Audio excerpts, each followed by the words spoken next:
Hi friends, welcome to N kitchens. நம்ம இன்னைக்கு வீட்லயே எப்படி ஐஸ்கிரீம் செய்யறதுன்னு பார்க்கலாம். அதுவும் இது மாம்பழம் சீசன் வேற. நம்ம அதை மாம்பழத்தை வச்சு ரொம்ப சூப்பராக மேங்கோ ஐஸ்கிரீம் எப்படி செய்யறதுன்னு பார்ப்போம். ஒரு மேங்கோவை எடுத்துக்கலாம். இப்போ இதை கட் பண்ணி சின்ன சின்ன பீஸாலாம் கட் பண்ணிட்டு இருக்க தேவையில்லை. எல்லாத்தையுமே இப்போ நம்ம ஸ்பூனை வச்சு தான் எடுக்க போகிறோம். இதை இப்படி கட் பண்ணிட்டு இந்த ஃப்ளஷ் எல்லாத்தையுமே நம்ம மிக்ஸி ஜாரில் இந்த மாதிரி ஸ்பூனை வச்சே எடுத்து போட்டுக்கலாம்.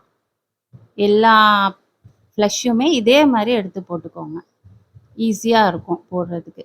இதை நம்ம மிக்ஸி ஜாரில் போட்டதை நம்ம மிக்சியில் போட்டு பல்ப்பு பண்ணி எடுத்துக்கலாம். பல்ப்பு பண்ணி எடுத்தது ரெடி ஆயிடுச்சு.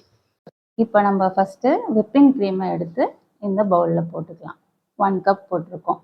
இப்போ எல்லாமே இதே மெஷர்மெண்ட்டு தான், 1 கப் ரேஷியோவில் நம்ம யூஸ் பண்ணிக்க போகிறோம். இப்போ இந்த விப்பிங் க்ரீமை நல்லா பீட் பண்ணிக்க போகிறோம். இது நல்லா எந்த அளவுக்கு நம்ம பீட் பண்ணுறோமோ அவ்வளோ சாஃப்டாக வரும். அதுக்காக தான் நம்ம பீட் பண்ண போகிறோம். இதை நல்லா ப்ளஃபியாக வர்ற அளவுக்கு நம்ம பீட் பண்ணணும். இந்த விப்பிங் க்ரீமும் ஃப்ரெஷ் க்ரீம்ன்றது வேற. விப்பிங் க்ரீம் கேக்குக்கு யூஸ் பண்ணுற ஐசிங்க்கு பண்ணுவாங்க. அதுதான் விப்பிங் க்ரீம். அது போடும் போது நல்லா உங்களுக்கு ஃப்ளஃபியாக வரும்ன்றதுக்காக நம்ம இதை யூஸ் பண்ணுறோம். இதை எந்த அளவுக்கு நம்ம பீட் பண்ணுறோன்னா பாருங்களேன், நீங்கள் அந்த பீட் பண்ணும் போதே தெரியும். அந்த வாட்டரியாக இருந்தது இப்போ திக்காயிட்டே வரும்.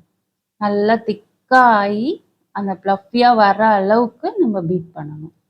அந்த அளவுக்கு பீட் பண்ணிக்கிட்டே இருந்தீங்கன்னா தான் அது நல்ல ஃப்ளஃபியாக வரும். இப்போ நீங்கள் இந்த ஃப்ரெஷ் க்ரீமில் நீங்கள் ஃபஸ்ட்டு இதை போட்டு பீட் பண்ணிங்கன்னா இது ப்ளஃபினஸ் வராது. அதனால தான் நம்ம ஃபஸ்ட்டு விப்பிங் க்ரீம் எடுத்து பீட் பண்ண ஆரம்பிக்கிறோம். அது நீங்கள் ஃப்ரெஷ் க்ரீம் போடும் போது கொஞ்சம் லிக்விடாக ஆயிரும். அதுக்காக நம்ம ஃபஸ்ட்டு இது ப்ளஃபியாக வந்ததுக்கு அப்புறமா நம்ம ஃப்ரெஷ் க்ரீம் ஆட் பண்ணிக்கலாம். வெறும் ஃப்ரெஷ் க்ரீம் வச்சு மில்க் மேட் வச்சும் பண்ணலாம். இந்த அளவுக்கு சாஃப்டாக வராது. அதுக்காக தான் நம்ம விப்பிங் க்ரீம் யூஸ் பண்ணுறோம். இது 1 கப் ரேஷியோவில் நம்ம விப்பிங் க்ரீம் போடுறதுனால நல்லா சாஃப்டாக இருக்கும் ஐஸ்கிரீம். இப்போ நல்லா பீட் பண்ணி பண்ணி அந்த திக்னஸ் உங்களுக்கு தெரியுது பாருங்களேன். நம்ம பீட் பண்ண பண்ண நல்லா திக்காக ஆகிட்டே வருது. அந்த அளவுக்கு நம்ம பீட் பண்ணணும். இப்போ பார்த்தீங்கன்னா பாருங்கள், இப்போ எந்த அளவுக்கு திக்னஸ் வருதுன்னு நீங்களே பார்ப்பீங்க. இப்போது நல்லா பீட் பண்ணிக்கிட்டே இருக்கோம். நம்ம பீட் பண்ணி முடித்ததுக்கப்புறம் நம்ம பார்க்கலாம் எந்த அளவுக்கு திக்காக மேலே ப்ளஃபியாக வருதுன்னு பாருங்கள். இப்போ அப்சைட் டவுன் நான் திருப்புறேன் பாருங்கள், கீழே கொட்டாமல் இருக்கும். பவுலை இப்போ தலைகீழே திருப்புறேன் பாருங்கள், கொட்டாமல் இருக்கும். பார்த்தீங்களா, கொட்டலாம். இப்போ அந்த அளவுக்கு நம்ம பீட் பண்ணியிருக்கோம். இப்போ நெக்ஸ்ட்டு நம்ம ஃப்ரெஷ் க்ரீமை ஆட் பண்ணிக்கலாம். அதே 1 கப் ரேஷியோ தான் ஆட் பண்ணிடுறோம். பண்ணிவிட்டு இப்போ நான் பீட் பண்ண ஆரம்பிக்கலாம். இது நல்லா பீட் பண்ணிக்கணும். இதையும் நல்லா பீட் பண்ணி நல்லா சாஃப்டாக வரும். அந்த அளவுக்கு நம்ம பீட் பண்ணிக்கிறோம். நெக்ஸ்ட்டு கண்டன்ஸ் மில்க்கு ஆட் பண்ணிக்கலாம். எல்லாமே 1 கப் ரேஷியோ தான் சொல்லியிருக்கேன். அதையும் ஆட் பண்ணிக்கிறோம்.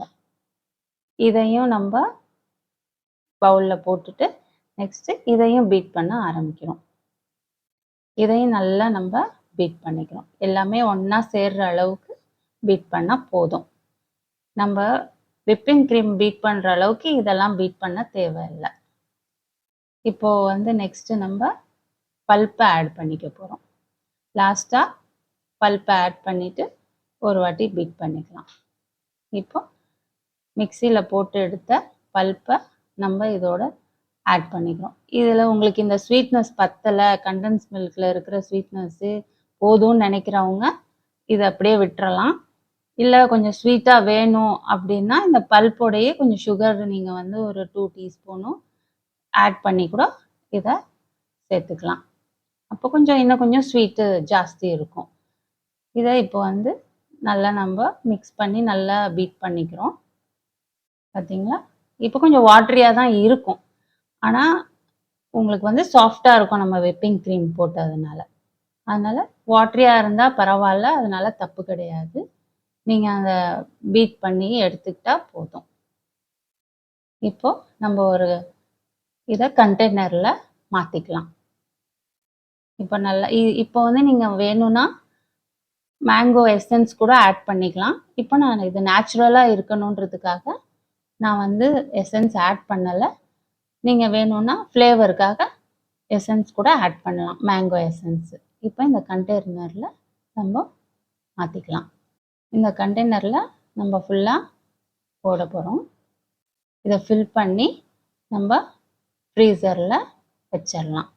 இப்போது இது ஃப்ரீசரில் வச்சு ஒரு 12 ஹவர்ஸ் வச்சு எடுத்துக்கலாம். இப்போது ரெடி ஆயிடுச்சு நம்ம ஐஸ்கிரீம். இதை எடுத்து நம்ம சர்வ் பண்ண போகிறோம். பாருங்கள் எந்த அளவுக்கு சூப்பராக வந்திருக்கு நம்ம ஐஸ்கிரீம். சாஃப்டாக க்ரீமியாக எந்த அளவுக்கு நல்லா இருக்கு பாருங்கள். நம்ம ஐஸ்கிரீம் இப்போது ரெடி ஆயிடுச்சு. மேங்கோ ஐஸ்கிரீம், சூப்பரான மேங்கோ ஐஸ்கிரீம் பாருங்கள்.